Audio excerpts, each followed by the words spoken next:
সিলমে কাফা, একেবারে সংক্ষিপ্ত কথা। ইসলামের মধ্যে পরিপূর্ণভাবে ঢোকার জন্য বলা হয়েছে। আমি যদি হাজি হয়ে নামাজ কালাম পড়ি, আমি নিজে পড়ছি, কিন্তু আমার পরিবারের জন্য আমার কোনো ভূমিকা নেই, আমি পরিপূর্ণ ঢুকতে পারি নাই। কিংবা আমার দেখা যায় যে পোশাক আশাক খুব ভালো, মাশাআল্লাহ, আমার জুব্বা আছে, আমার দাড়ি আছে, আমার টুপি আছে, আমার পাগড়ি আছে, কিন্তু ব্যাংকের ইন্টারেস্টটা ছাড়ি না। আমি ব্যাংক যেটা আমাদেরকে দেয় সেটা সুন্দরভাবেই গ্রহণ করি। তারপরে ব্যবসা করতেছি, সিসি লোন নেই, সুদ নিচ্ছি, অবাধে নিচ্ছি, কিন্তু কথাবার্তায় খুব সুন্দর, নীতিবাক্য খুব সুন্দর, পরিপূর্ণ আমরা ঢুকতে পারি নাই। এভাবে আপনি যেদিকেই তাকাবেন, আপনার রান্নাঘর থেকে সংসদ পর্যন্ত আমাদের যাবতীয় কার্যক্রম আছে, এইগুলো যদি কোরআন সুন্নাহ মোতাবেক না হয়, তাহলে আমাদের হজ, আমাদের এই যে কোরবানি বা অন্যান্য যা কিছু করছি, যা ইবাদত বন্দী করছি, এই দিয়ে আসলে আল্লাহর কাছে মুমিন হিসেবে দাবি করা মিথ্যা ছাড়া কিছু নয়, এবং এইটুকু আপনাকে বাঁচার জন্য যথেষ্ট নয়। আর আমরা পরিপূর্ণ ইসলামের মধ্যে দাখিল হতে পারি নাই। এই জন্য আল্লাহ বলেছেন উদখুলু ফি সিলমে কাফা, পরিপূর্ণ দাখিল হতে হবে। কীভাবে দাখিল হতে হবে? উদাহরণটা আগে শুনেছেন আপনারা দুই একবার। সেটি হলো,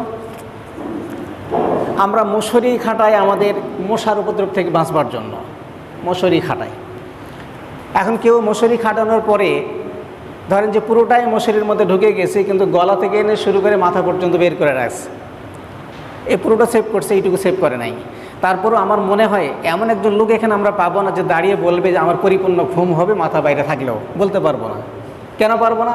পুরো শরীর যদিও ঢেকে আছে কিংবা মাথাটা বের হয়ে থাকলে মশা সেখানে আক্রমণ করবেই, সেটা আক্রান্ত হবেই, এটাই স্বাভাবিক। আর আপনার ঘুম হবে না। আপনার ঘুম কখন ভালো হতো? যখন আপনি পরিপূর্ণটাই আপনার মাথা থেকে নিয়ে শুরু করে পা পর্যন্ত আপাতত মস্তক যখন ঢোকাই দিয়েছেন মশারির মধ্যে, মশার আক্রমণ থেকে আপনি সেভ হবেন, উদখুলু ফি সিলমে কাফা, অর্থাৎ তখন আপনি পরিপূর্ণ নিরাপত্তা লাভ করবেন এই মশার হাত থেকে, অন্য কিছু থেকে। আল্লাহ সে কথাই বলেছেন। আবার যদি আপনি পুরোটাই ঢোকেন, মনে করেন সব কিছু ঢুকে আছে, হাতের কবজি থেকে এইটুকু শুধু বাইরে রাখছেন, আপনি মনে করেন এরকম হয়ে গেছে, তারপর আপনি দেখবেন যে আপনার ঘুম ভালো হচ্ছে না, মশা সেখানে কামড়াচ্ছে, আপনি নিরাপদ নয়, আপনি পরিপূর্ণ ঢুকতে পারেন নাই। তা বোঝাবার চেষ্টা করছি আমি যে আমাদের সার্বিক দিক, আমাদের লেনদেন, আমাদের মুআমালাত, মুআশারাত, মানুষের সঙ্গে কথাবার্তা, বড়োদেরকে সম্মান, ছোটোদেরকে স্নেহ, আমাদের অর্থনীতি, আমাদের সমাজনীতি, আমাদের পরিবার নীতি, সবগুলোই যদি ইসলাম মাফিক হয়, সুন্নত মাফিক হয়, তাহলে আমাকে সুখ খুঁজতে কোথাও যেতে হবে না, সুখ আমার নাগালের মধ্যে চলে আসবে। আর যদি আমি এইটুকু বাদ দিই, আমার মন গড়ায় কিছু নেই, আর কিছু কোরআন সুন্নাহ থেকে নেই, তাহলে আপনি এটা লিখে নিতে পারেন যে আপনি সুখী কোনো দিন হতে পারবেন না। কারণ সুন্নাহ পালন ছাড়া পৃথিবীতে কোনো মানুষ, কোনো দেশ, কোনো জাতি কখনোই সুখী হতে পারে নাই, এবং এরই বাস্তবতা। আজকে প্রাকৃতিক দুর্যোগ, এগুলো কৃত্রিম, আমরা সৃষ্টি করেছি। আমাদের বন্যা হচ্ছে, সিলেট এখন বন্যায় চলছে, এরপরে দিনাজপুর, কুড়িগ্রাম, নীলফামারীতে লন্ডভন্ড হয়ে গেছে, ঝড়ে একজন মারাও গেছে। এই যে প্রাকৃতিক দুর্যোগ, এটা আল্লাহ দেওয়া, আল্লাহর পক্ষ থেকে দেওয়া, নিজের ইচ্ছায় চাপিয়ে দেওয়া কোনো আপদ নয়। জহরাল ফাসাদে ফিল বাররি ওয়াল বাহরি বিমা কাসাবাত আইদিন নাস, এটা আমরা হাত দিয়ে অর্জন করেছি। আজকে তাপমাত্রা দিল্লিতে গতকালকে তাপমাত্রা ছিল 52.9 ডিগ্রি সেলসিয়াস, গতকালকে ছিল এই তাপমাত্রাটা। কত দূর চলে গেছে তাপমাত্রা। এটাও কৃত্রিম সৃষ্টি, আমরা সৃষ্টি করেছি। আমরা গাছপালা নিধন করছি, আমরা লাগাচ্ছি না, আমরা তো দায়িত্ব পালন করতেছি না। অথচ এই জন্য আমাদেরকে পাঠানো হয় নাই, আমাদের পৃথিবী নিয়ন্ত্রণের জন্য, পৃথিবী যাতে করে ভালো থাকে, সবাই সুস্থ থাকে, নিজে বাঁচি, অপরকে বাঁচায়, সার্বিক দিক দিয়ে, এই জন্যই কিন্তু আমাদের আগমন। কিন্তু এই নীতিটা আমরা ভুলে গেছি, বরং আমি নিজে বাঁচলেই বাপের নাম, এমনটি হয়ে গেছে আমাদের উদ্দেশ্য। সে কারণেই আত্মকেন্দ্রিক হওয়ার জন্য, পরোপকার ভুলে গিয়ে পরের ক্ষতিতে যখন আমরা মনোনিবেশ করেছি, তখন আল্লাহর পক্ষ থেকে সুতা ছিঁড়ে গেলে তসবির দানা যেভাবে একটার পর একটা বেরিয়ে আসে, আল্লাহর পক্ষ থেকে বিপদগুলো সেভাবে আসবে, এতে কোনো সন্দেহ নাই। আজকে ফিলিস্তিনের করুণ অবস্থা, মিশর এলাকার নিয়ন্ত্রণ, ওই যে সীমান্ত এলাকার নিয়ন্ত্রণ ইসরায়েল বাহিনী নিয়ে নিয়েছে, তারপর প্রতিনিয়তই বোমা মারা হচ্ছে মানুষদেরকে, শত শত মানুষ মরে যাচ্ছে।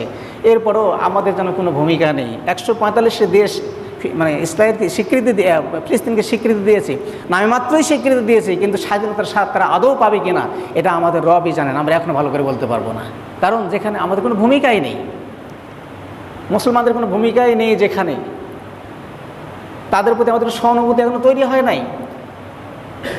তাদের বাচ্চারা, বাবা মা হারাই গেছে, একটা বাচ্চা খাদের কাছে শুয়ে শুয়ে ঘুমাচ্ছে, ঘাস ছিঁড়ে ছিঁড়ে খাচ্ছে, এটাই চিত্র, তো ফিলিস্তিন এটাই চিত্র। এরপরেও আমরা নির্বিকার, আমাদের জাতি, মুসলমান জাতি নির্বিকার। ওআইসি আমাদের এত বড় একটা সংগঠন, আমি আজও দেখলাম না ভালো কোনো ভূমিকা তারা রেখেছে। জাতিসংঘ নামে মাত্র কিছু বলেছে, কিন্তু ওয়াইসির মুখ থেকে এখনো কিছু বের হয় নাই। এই 57টি শক্তিধর মুসলমান রাষ্ট্র যদি এক একটা হুঙ্কার দিত, আমাদের যে তেল আল্লাহ নিয়ামত দিয়েছে এটাকে বন্ধ করে দেওয়া হতো, আমরা যদি তাদের সঙ্গে বয়কট করতে পারতাম, আছে সামর্থ্য কিন্তু করি নাই।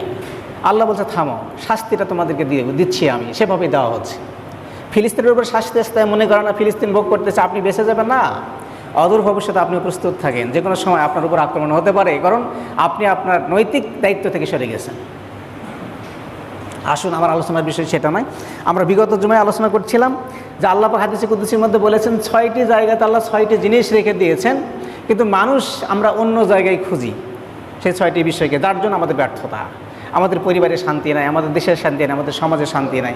একটা লোকও দাঁড়িয়ে বলতে পারবো না আমি সুখে শান্তিতে আছি। আমরা অশান্তিতে ভুগছি, বিভিন্নভাবে ভুগছি।